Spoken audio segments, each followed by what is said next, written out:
اس کے بعد ایک اور جماعت کا ذکر ہے، اور ان کو بھی، ان کے فقراء کو بھی مال فے میں حصہ دیا گیا۔ فرمایا کہ والذین تبوؤا الدار والایمان من قبلہم، اور یہ مال فے کا حصہ ان لوگوں کے لیے بھی ہے، باب عاطفہ، اور اس کا عطف للفقراء المہاجرین پر، اے وللذین تبوؤا الدار والایمان، کہ ان لوگوں کے لیے بھی مال فے میں حصہ ہے جنہوں نے بڑی مضبوطی کے ساتھ جگہ دی گھروں کو اور ایمان کو۔ تبوّع الدار، یہ تبوّع جو ہے، تبوّع اس کا معنی بڑی مضبوطی سے جگہ دینا، جس میں کوئی جھول نہ ہو اور کوئی نرمی اور کوئی کسی قسم کی کمی نہ ہو۔ حدیث میں آتا ہے کہ من کذب علی متعمدا فلیتبوّع مقعدہ من النار، جو شخص مجھ پر جان بوجھ کے جھوٹ باندھے گا وہ انتہائی سختی اور شدت کے ساتھ اپنا ٹھکانہ جہنم میں بنا لے اور تلاش کر لے، اس کا ٹھکانہ جہنم ہے۔ تو یہ انصار صحابہ کی مدح ہے کہ جنہوں نے جگہ دی اس گھر کو یا اس گھر میں اور ایمان میں، جگہ بنا لی۔ الذین تبوؤا الدار والایمان من قبلہم، جنہوں نے مضبوط ٹھکانہ بنا لیا اس گھر میں، مدینہ منورہ میں، اور ایمان کے اندر بھی صدق ایمان اور قوت ایمان جنہوں نے اختیار کر لی، من قبلہم، ان سے پہلے، مہاجرین سے۔ مہاجرین سے پہلے سے مراد ہے ان کے آنے سے پہلے، ورنہ مہاجرین کا اسلام پہلے ہے، مقدم ہے انصار کے اسلام سے۔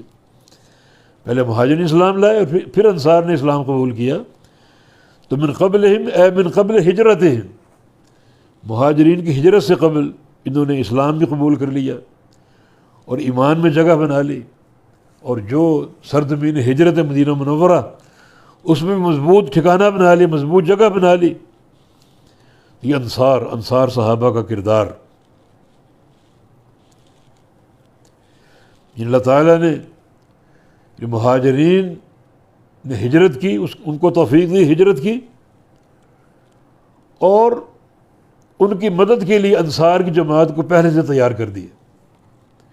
رب کائنات کی یہ ایک ترتیب اور اس کی حکمت عملی کہ مہاجرین کی ہجرت سے پہلے اللہ تعالیٰ نے انصار کو تیار کر دیا ایمان کی قوت کے ساتھ اور اپنے گھر اور وطن کی قوت کے ساتھ۔ تو یہ مہاجرین کے لیے یہ بھی ایک تعریف کا پہلو۔ سنن ابو داؤد میں ایک حدیث ہے، ابو سعید خدری کی روایت سے رضی اللہ عنہ، رسول اللہ صلی اللہ علیہ وسلم نے فرمایا کہ ابشروا ثعاليك المہاجرین، اے مہاجرین فقراء خوش ہو جاؤ، بالنور التام یوم القیامہ، قیامت کے دن پورے نور کے ساتھ، یہ قیامت کے دن آپ کو مکمل نور ملے گا۔ یدخلون الجنۃ قبل اغنیاء الناس بنصف یوم، جو جنت میں داخل ہوں گے مالدار لوگوں سے پہلے آدھا دن پہلے،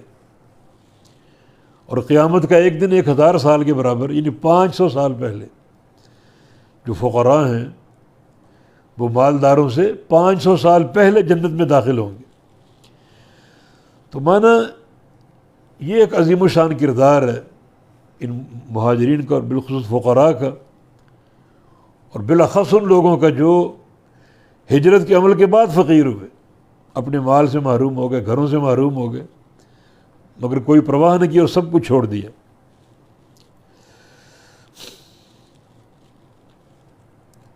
بخاری مسلم میں روایت ہے عمر بن خطاب رضی اللہ عنہ کی روایت سے، نبی علیہ السلام کا فرمانا ہے کہ اوصی الخلیفۃ بعدی، میرے بعد جو خلیفہ آئے گا میں اس کو وصیت کرتا ہوں بالمہاجرین الاولین، کہ مہاجرین اولین جو ہیں ان کا خیال رکھیں، ان کی تکریم کریں اور پورا ان کا ساتھ دیں، ان یعرف لہم حقہم، ان کا حق پہچانیں، ویحفظ لہم حرمتہم،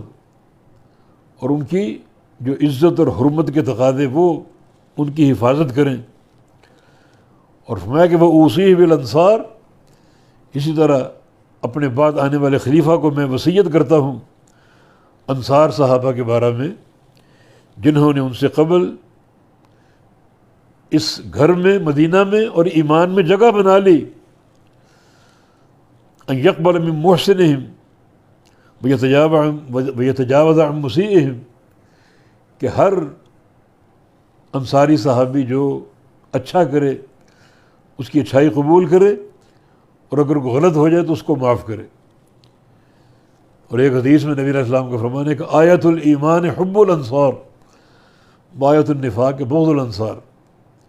انصار صحابہ سے محبت کرنا یہ علامت ایمان ہے، اور انصار صحابہ کا بغض یہ علامت نفاق ہے۔ یعنی جس دل میں انصار کی محبت ہوگی وہ مومن ہے، اور جس دل میں انصار کا بغض ہوگا وہ منافق ہے۔ اب تعریف ان دونوں جماعتوں کی موجود ہے، فقراء مہاجرین کی بھی اور انصار کی بھی۔ تو ہمارے لیے یہاں جو ایک نصیحت کا پیغام ہے وہ یہ ہے کہ اگر ہم میں فقر ہو تو اللہ کے دین کی خاطر ہم کسی قربانی سے دریغ نہ کریں، گھر چھوڑنا پڑے چھوڑ دیں، مال چھوڑنا پڑے چھوڑ دیں، جیسا کہ فقراء مہاجرین کا کردار تھا،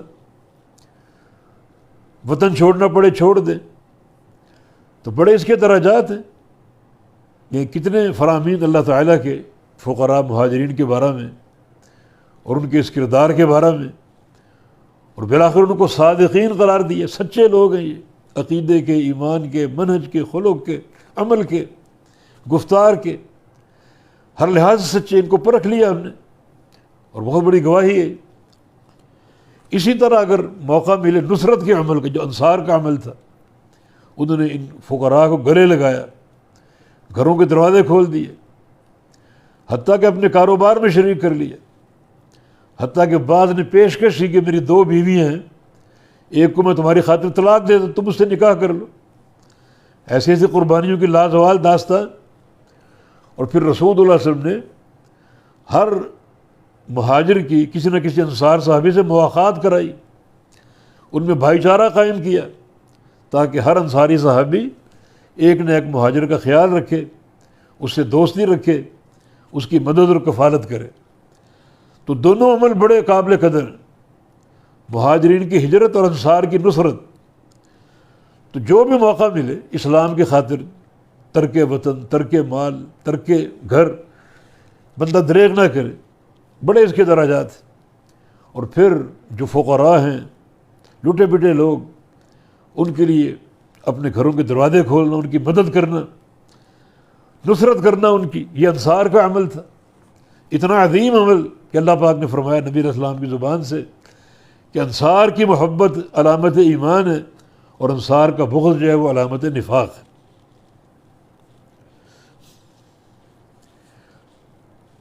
تو فرمایا کہ والذین تبوؤا الدار والایمان من قبلہم،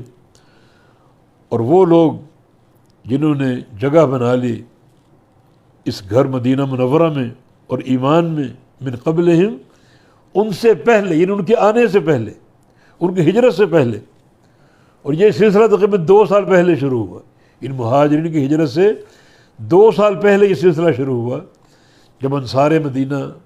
جو ہے وہ چھپ کر مکہ پہنچے حج کے موقع پر، اور نبی علیہ السلام کے ہاتھ پر بیعت کی اور مدینہ آنے کی دعوت دی۔ اس وقت کچھ امور پر جو ہے وہ معاہدہ ہوا، اور یہ تقریباً 2 سال یہ سلسلہ چلتا رہا، اور پھر ہجرت کا عمل شروع ہوا، اللہ نے اجازت دے دی، اور پھر مہاجرین مکہ چھوڑ کر مدینہ آ گئے۔